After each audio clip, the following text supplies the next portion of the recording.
चिंता चमार की कथा। नमस्कार, आप सभी कथा प्रेमी सनातनियों का हमारे YouTube चैनल रंजना की कहानियों पर स्वागत है। आज हम विश्राम सागर का 27वां अध्याय चिंता चमार की कहानी सुनेंगे। सीताराम और गुरुदेव के चरणों की वंदना कर आगे की कथा कहता हूँ। प्रभु भक्तों के दास हैं, इसमें संशय नहीं है। अगर भक्त भगवान में है तो भगवान भक्त में है। एक कथा सुनाकर भक्ति मार्ग का भेद कहते हैं। गुरु द्रोण ने अपनी बेटी को बुलाया। वह दौड़ती हुई आई। गुरु द्रोण ने कहा, मुझे राजा ने बुलाया है, भगवान की पूजा तुम कर लेना। अपने हाथों से पानी भरकर भगवान की पूजा करना।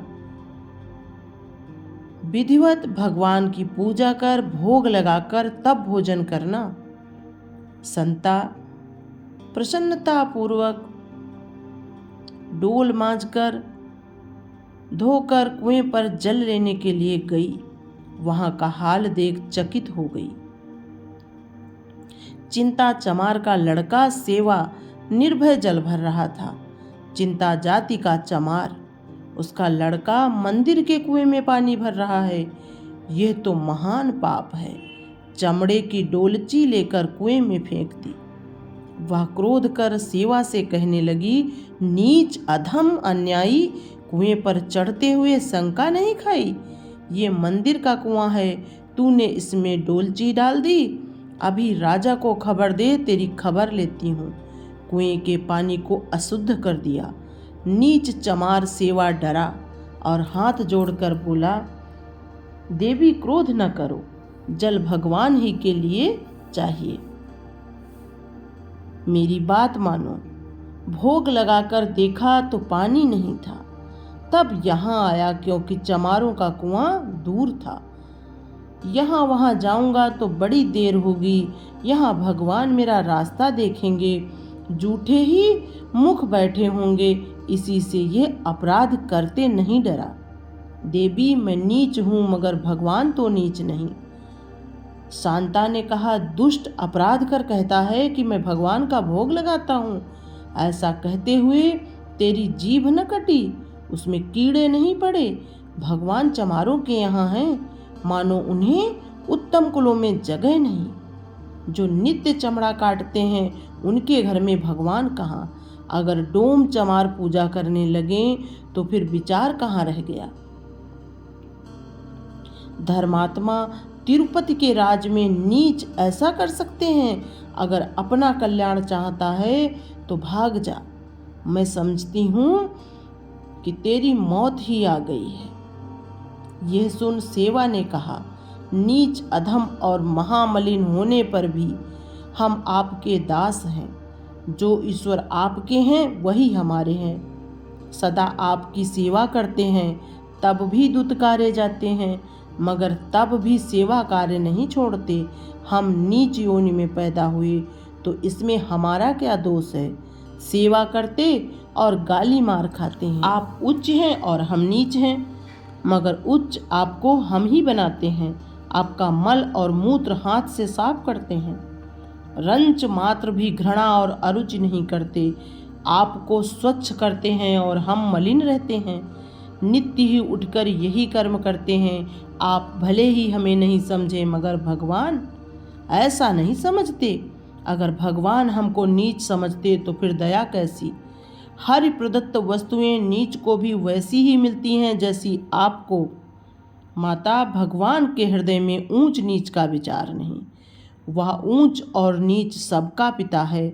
मनुष्य, जीव, जड़, चेतन जो संसार में है, परम पिता परमात्मा सभी को पुत्रवत जानता है। अग्नि जलवायु सबको एक समान देता है। सूर्य भगवान के हृदय में भेद नहीं। ऊंच नीच, कुटी और महल सब जगह समान ही धूप पड़ती है। गंगा जी बराबर ही सबके पापों का नाश करती हैं। माता सोचो, हमारा क्या दोष? हिंदू के यहाँ पैदा होकर भी मलिन कहे जाते हैं। आपका मल और मूत्र उठाकर सदा आपको स्वच्छ बनाते हैं, इसमें हमारा क्या दोष? नहा धो पवित्र होकर पानी लेने आया हूँ। आपका सेवक जान, मुझे क्षमा करो। भगवान के लिए ही पानी लेने आया हूँ। शांता अत्यंत क्रुद्ध होकर बोली, दुष्ट, मुझे क्या समझाता है? अपना कल्याण चाहता है तो ये विवाद क्यों करता है?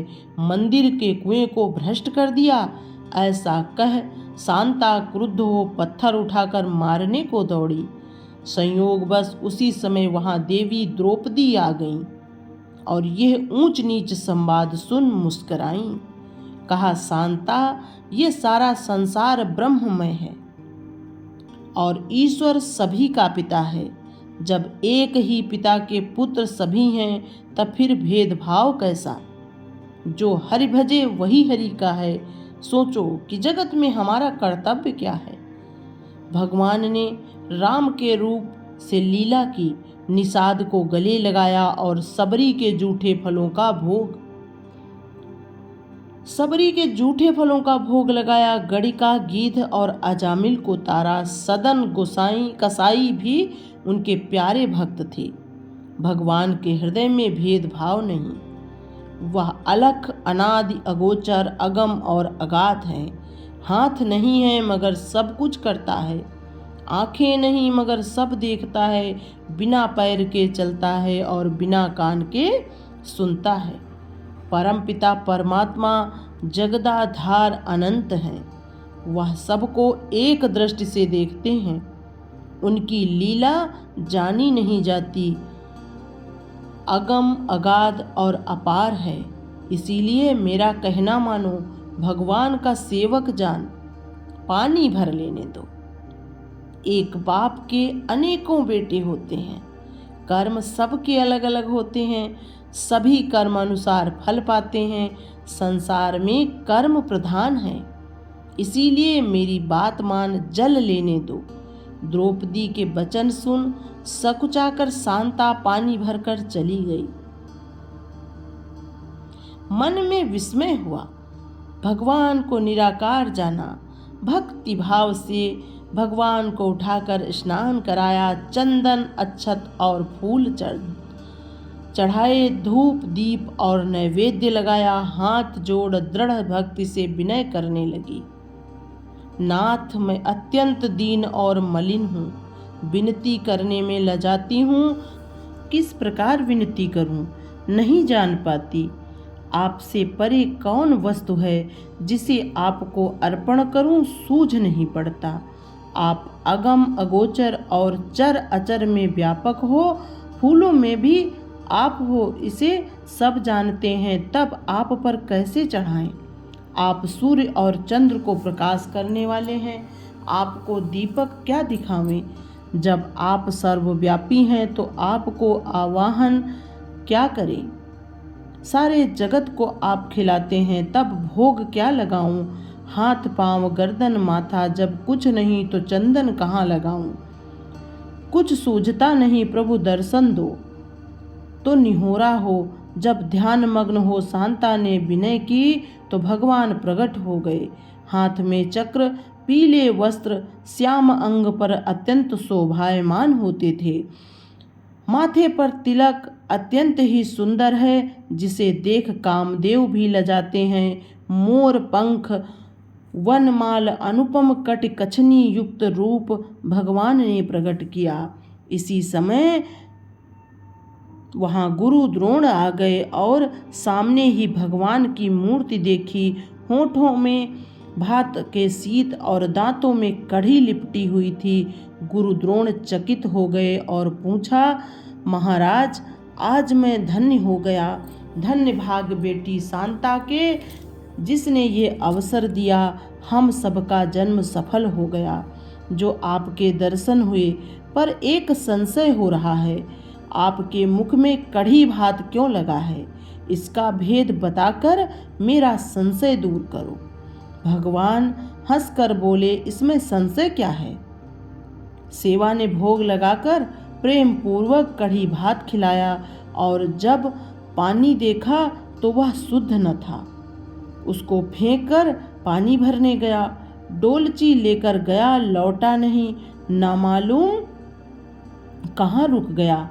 तब तक पवित्र प्रेम से शांता ने विनती कर मुझे बुलाया और मैं वैसे ही चला आया। इसी से कड़ी भात मुंह में लगा है, आचमन नहीं कर सका। भगवान के वचन सुन द्रोण चकित हो गए और भगवान अंतर्ध्यान हो गए। गुरु द्रोण राजा के पास गए। राजा ने प्रणाम किया। गुरु ने आशीर्वाद दिया, आसन देकर अत्यंत आदर किया, देवता के समान सम्मान किया।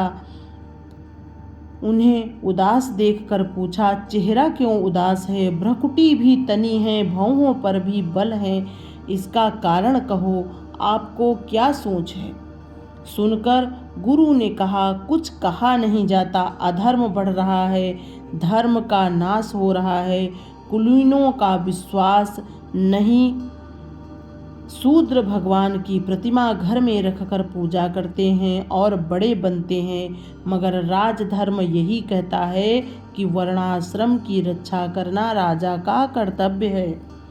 भगवान राम की वह कथा तुझे मालूम है? भगवान ने ब्राह्मण के बालक को कैसे बचाया? वर्णाश्रम धर्म विचार तपस्या करने वाले नीच को अपने हाथों मारा। तेरे राज्य में भी नीचों की बढ़ती है। अगर नीच ठाकुर जी की पूजा करने लगे तो ब्राह्मण क्या करेंगे? ये महान पाप है, इसलिए इस पर विचार करो। यह सुन दुर्योधन क्रोधित हो गरज कर कहने लगा कि किसकी मौत आई है? मुझे शीघ्र ही मेरा धर्म समझाइए, मैं आपका आज्ञाकारी हूँ। आदेश दो, किसे मारूं, किसे बंदी करूं? शीघ्र ही आज्ञा दीजिए, मेरा क्रोध बढ़ रहा है, इससे शीघ्र कहिए। राजा के ऐसे वचन सुन गुरु ने चिंता चमार की कथा बताई कि चिंता चमार होकर ठाकुर जी की पूजा कर अधर्म करता है। नीचों को ठाकुर जी की पूजा का अधिकार नहीं है। धर्म यही कहता है, इसीलिए प्रबंध करो, नहीं तो हानि की संभावना है। ठाकुर जी की मूर्ति मंगाकर नदी में फिकवा दो। चिंता को दंडित कर बतला दो कि नीच को पूजा का अधिकार कतई नहीं है।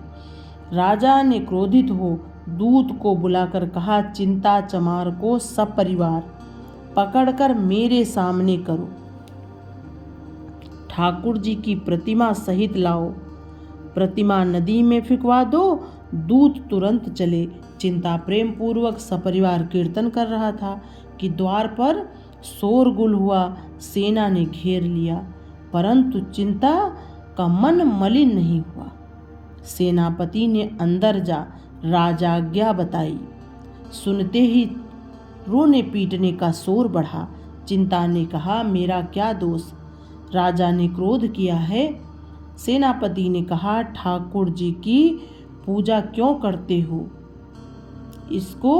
इसका अधिकार तुम्हें कहाँ है? इसी से राजा ने क्रुद्ध होकर आज्ञा दी है, ठाकुर जी की प्रतिमा सहित सारे परिवार को बंदी करने की आज्ञा है। ऐसा कहकर सबों को बंदी बना लिया और कष्ट दिया। सभी को राजा के पास ले गए। राजा ने क्रोध कर कहा, तेरे हृदय में भय नहीं? मेरी शंका न मान रे अधम, तूने क्या किया? अगर चमार लोग ठाकुर जी की पूजा करने लगेंगे तो सनातन धर्म की क्या दशा होगी? अगर सब चमार ठाकुर पूजा करें तो ब्राह्मण चमार बने और इसका पाप मुझे हो। इसलिए अगर अपना कल्याण चाहता है तो मेरा कहना मान, ठाकुर प्रतिमा को नदी में फेंक दे और आचार्य से क्षमा मांग। चिंता ने कहा, मेरी भी थोड़ी सी विनय सुन लीजिए। मेरी जात चमार, अधम और नीच है।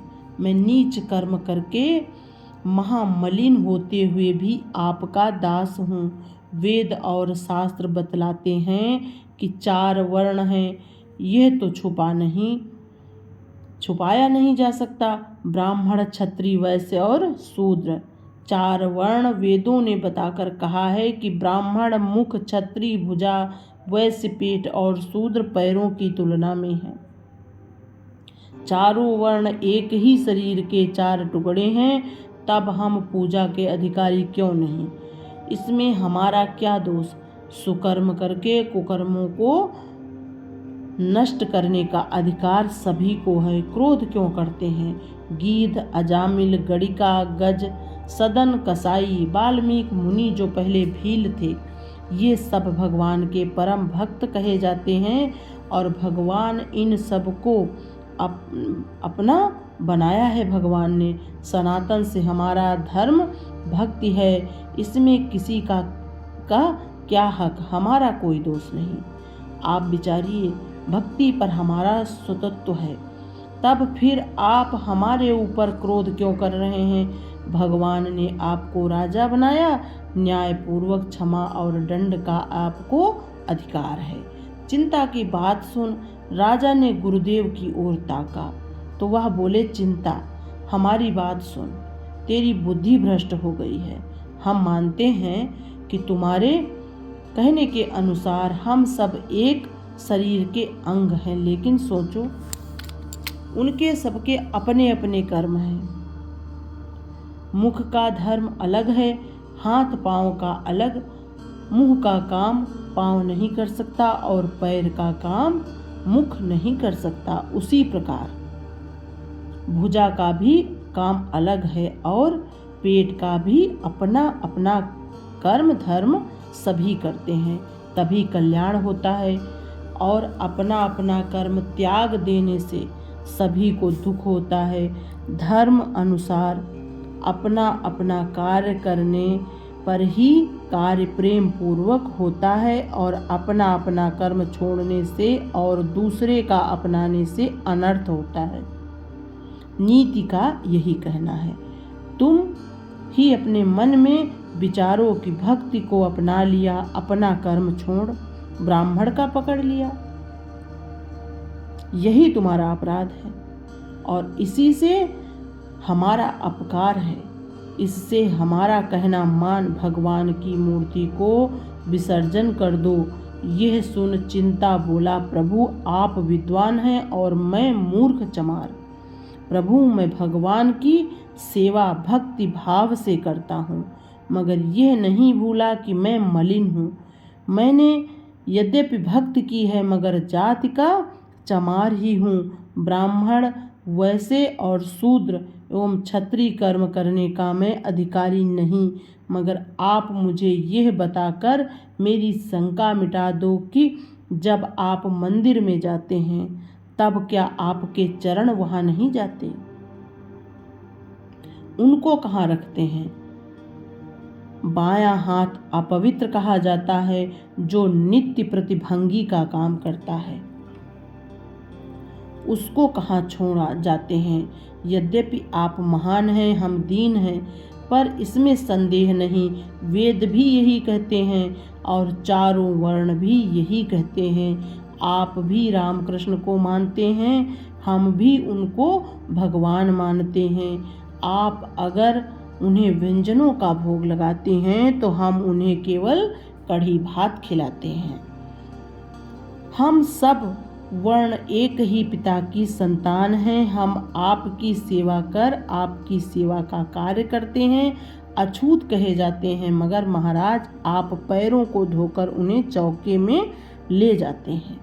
वह सदैव ही आपके साथ रहते हैं जो हमें जन्म देने वाले हैं। कर्म अपने अपने अलग अलग हैं, इसमें जरा भी संशय नहीं, परंतु हम सब एक ही पिता के पुत्र हैं। इससे दया करके मेरे भगवान मुझे दे दो।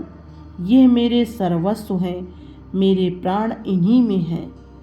यह सुन द्रोण गुरु क्रोध कर कुलपति से कहा, मूर्ति नदी में फिकवा दो। देरी न करो, गुरु की बात सुन। धर्म अधर्म का विचार किए बिना आज्ञा दे दी।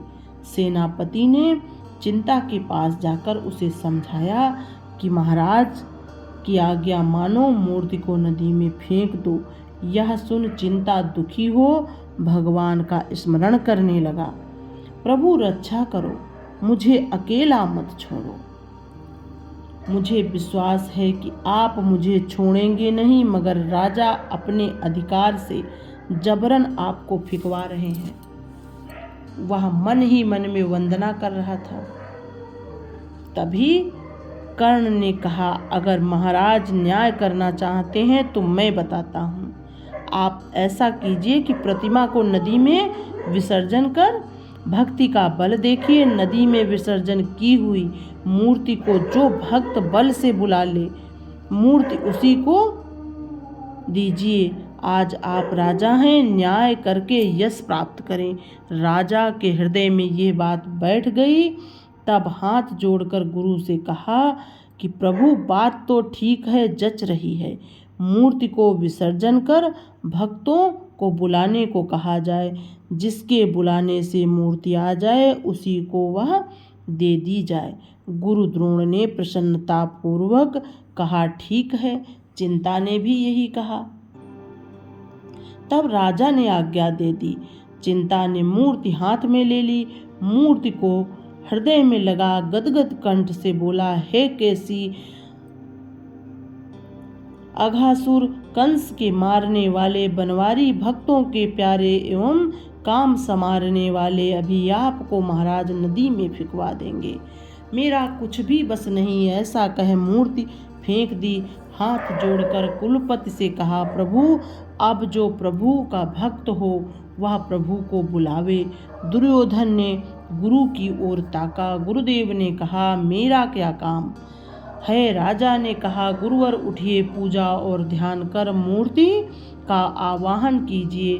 भक्ति प्रेम की परीक्षा है। देखें भगवान किसकी पति रखते हैं। उनकी महिमा अगम और अपार है। यह सुन गुरुदेव उठे और पानी मांगा। स्नान कर कुशासन मंगाया।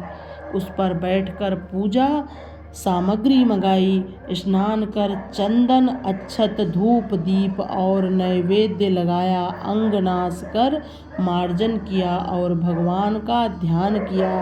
वेद मंत्र उच्चारण करते हुए शब्दावली को भाव से भरने लगे। विविध भांति हमें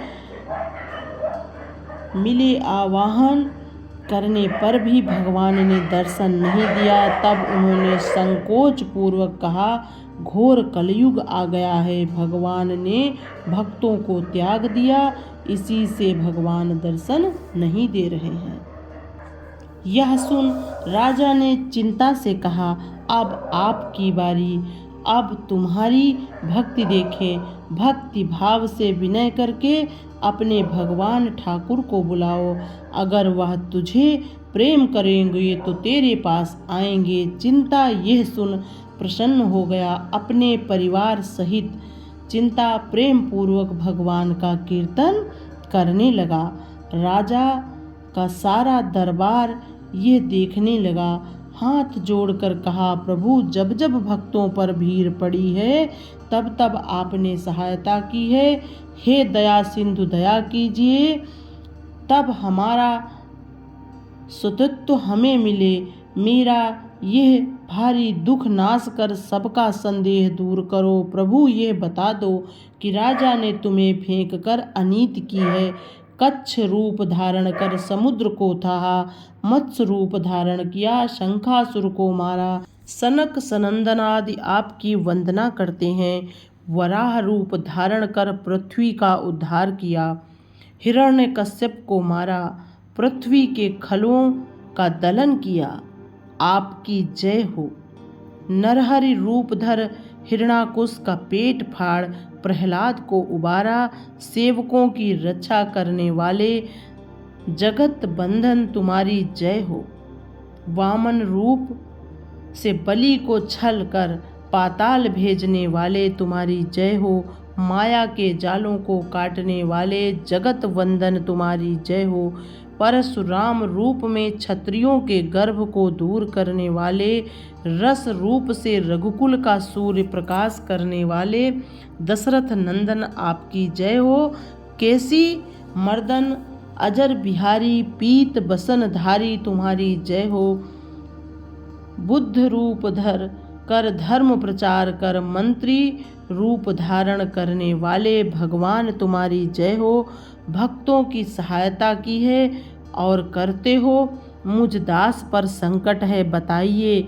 मैं नीच हूँ परंतु आपका दास हूँ, आपको छोड़कर अब किसकी आस करूँ।